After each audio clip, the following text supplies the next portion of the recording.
Right, so this is the Tack Life metal detector, and it comes with obviously an instruction book, and there's 4 pages of instructions there that are well worth a read.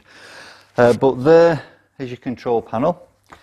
You get 2 Tack Life batteries, and then this makes up the rest of it. You also get this, which I shall show you in a minute. And we're going to look forward to getting this set up and running, aren't we? Right, so first things first.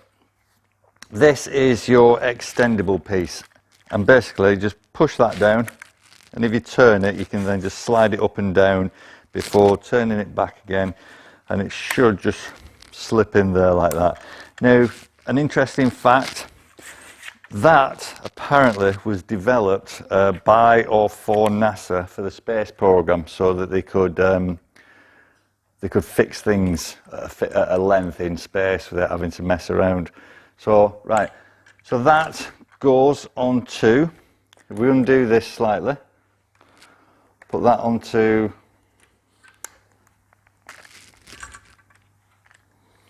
move that down, and that should, by rights, push in. Ah, yeah, there we go. Right, okay, I got that. So, push that down. You can see that you've got another one of those knobs on. Thank you for that, Jason. Push it down and that'll click into the top one there, so that's not going anywhere. And then you've got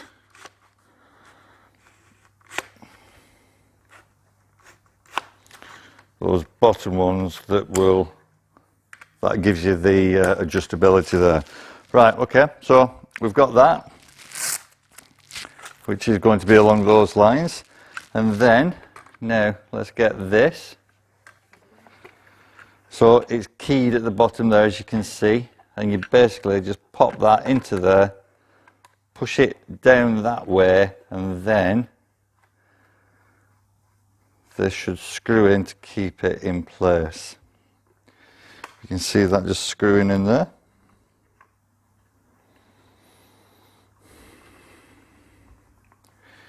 Right, I need to figure out where to put the batteries as well in a minute. Right, okay, so the batteries go there.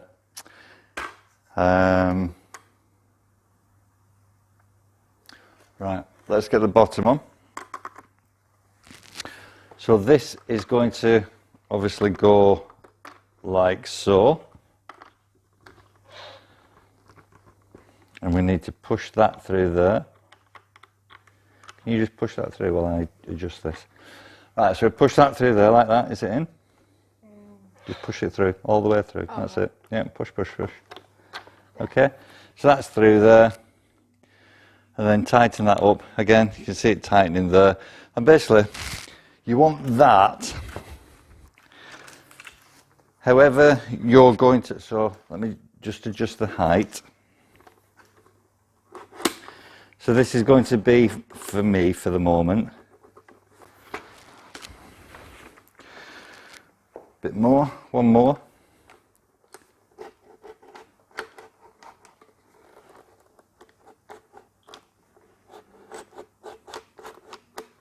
Okay, that should do it. Yeah, so that's right. So basically, if you tighten it at that, Jensen, we know that that's going to be at the right angle. Okay? Is it tightened? Yeah. Yeah. Just tighten a bit more. There we go. Right, so that's done. And now we need to get the sensor attached to the electrics. So basically, this wire now, just bring it up, have it coming round so that there's going to be no loose wire, and then it goes just a bit too much, and that just goes into the bottom, and these are keyed, these. Right, okay, so that's all set up. You need to get the batteries in, which is nice and easy. Open that up. It's always good to have supplied batteries, because then you're never going to be caught without any. Open that.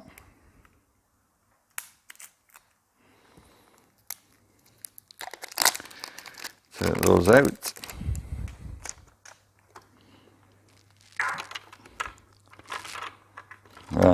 So these are your 9-volt batteries, and they're attached using this. I should just click onto there like so. And then the same with this, got your 2 connectors there, with your 2 pins on top of your battery.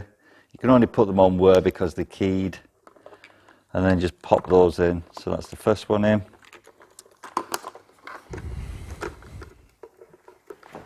In fact, take these off first and then pop them in. Then pop that on. That's the first one. Take that off, pop that in. That's the second one. And now you can see, just there, both of them are in. Get the cover and pop it back on. Right, that's it, all set up. And now what we can do is actually see it in operation using this. Oh, before we go any further, so this is what you also get with it. Because you obviously need something like this when you're out digging for buried treasure. And it's basically a shovel and a pick all in one. You can use it a number of ways. Let's just put the handle on first so that we've got some good purchase on it, some good leverage. You've got a compass in the handle head there. But now, if you open it up like so, you can screw that down. And you've got a pick and a shovel, but you've got other options. You can turn it that way and screw it up. If you do it that way, you've got more of a digging point there. Or you can do it the opposite way, and now you've got the traditional shovel where you can get some good purchase on it. So as I say, in the box you actually get everything that you need to be able to go out there and start your metal detectoring, which is fantastic. Right, okay, so here we've got the controls that we're going to go through. So it's the Tac Life one. So we've got the batteries in so we can actually see it in operation. This dial is for the on-off and volume control. And if you don't want the volume playing through this, you can actually pop your headphones in or your earphones, which is good. This one here, if that turns red, it's a low battery, so it's pointless using it. And this one, this is when you've found something, but you actually want to pinpoint it before you start digging. This one is your sensitivity one, and what this one basically does is exactly what it says on the tin. It's how sensitive it is. So if well, if you just want it less or more sensitive, I suppose. If it's picking things up that you don't want to pick up, or at depths that, if you want it to be picking things up shallower, then you'd have it less sensitive. If you wanted it to pick up things that were deeper, then you'd have it more sensitive. But this one, this is your discrimination dial, and what that basically does is, if you set it for low discrimination, it'll pick everything up. If you set it for high discrimination or somewhere through the gamut there, it'll start to eradicate things. And I just want to show you what I mean by that. So first of all, let's just switch it on. Right, so it's switched on now. Let's turn the volume up a bit. I'm just going to put it over that coin there so you can hear it. Right, okay. Now, what I wanted to show you was the discrimination thing. When we were trying it out earlier on, it was going off when I was putting it over the floorboards, and originally I couldn't figure out why, but then I thought, oh yeah, it's the nails that I used when I was putting the floorboards down. Now, they're iron, and what we're going to do is we're going to use this discrimination dial to dial those out and just pick up silver. If we look here, we've got nails in here, and then there's a silver bracelet there. So, just going to put this on so it's a bit comfier. Right, you can hear it picking up the nails. Now, I'm going to turn down the discrimination. Turn it down a bit more. Right, now it's not picking those. Turn it down a bit more. Right, it's not picking those up at all now. Oh yeah, turn it down a bit more. Right, that's fully turned down. It's not picking any of those up. Now if I go over the silver bracelet, picks that up. Turn the discrimination all the way back again. Right, now it picks everything up, including the silver. Turn the discrimination all the way up. Again, it's not picking anything up until it goes over the silver and starts to pick it up. So that's how you use that. And the pinpoint, this took a bit of working out for me. So the pinpoint there, basically what you do is, when you've found something, but it may be giving you an indication in a big area, what you do is you raise this up off the floor by about 50 centimetres and then put your finger onto, turn that, put your finger onto that, and then when you start to go somewhere, you actually go in the area.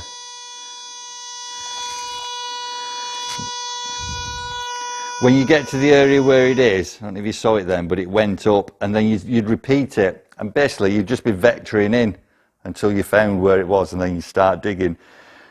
Right, so that's pretty much everything. We're not going to use an earphone. Let's turn it off, let's go outside and start using this. Right, so we're out with the metal detector, as you can see. Now all this land around here is an old quarry that we own. And what we're going to do is, over the next few weeks, me and my son are going to be out here digging. But just to give you an idea, I mean, the quarry's over 100 years old. You see it's disused down there now. But what we're going to do is, we're going to dig around here over the next couple of weeks with the metal detector and the dog, and another dog that's disappeared somewhere, but we'll find him in a minute. But first of all, let's just go through. I've got my son to bury a £1 coin, and we'll see if we can find it, or see if I can find it. Because to be honest with you, now we only know the rough location. We don't exactly know where it's buried because you can't pinpoint it. Right, so we know it's there somewhere. So let's get this put on, turn it on full blast. Right, now it's going to be around here somewhere.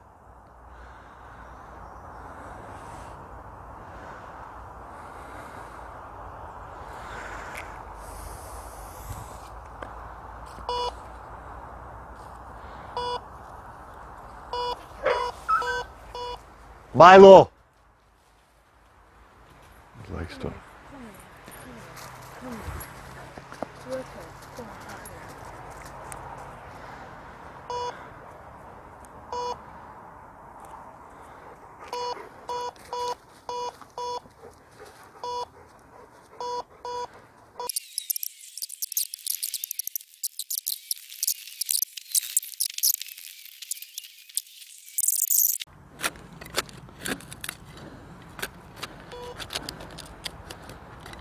Ah, hey! And there we go. That's it.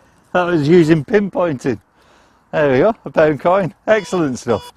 Right, so obviously, if you've got a better terrain where that be a, turn it off, where that's be a ploughed field or sandy beach, then fantastic. This isn't great to dig on because of all the roots that are in here and the rocks, but it found the £1 coin, so that is absolutely fantastic. Right, so I'm just going to leave my son now, digging away. He's doing it under the bench because he's found something there. Yeah, not the best ground to do it on. Definitely a beach or a ploughed field, absolutely fantastic.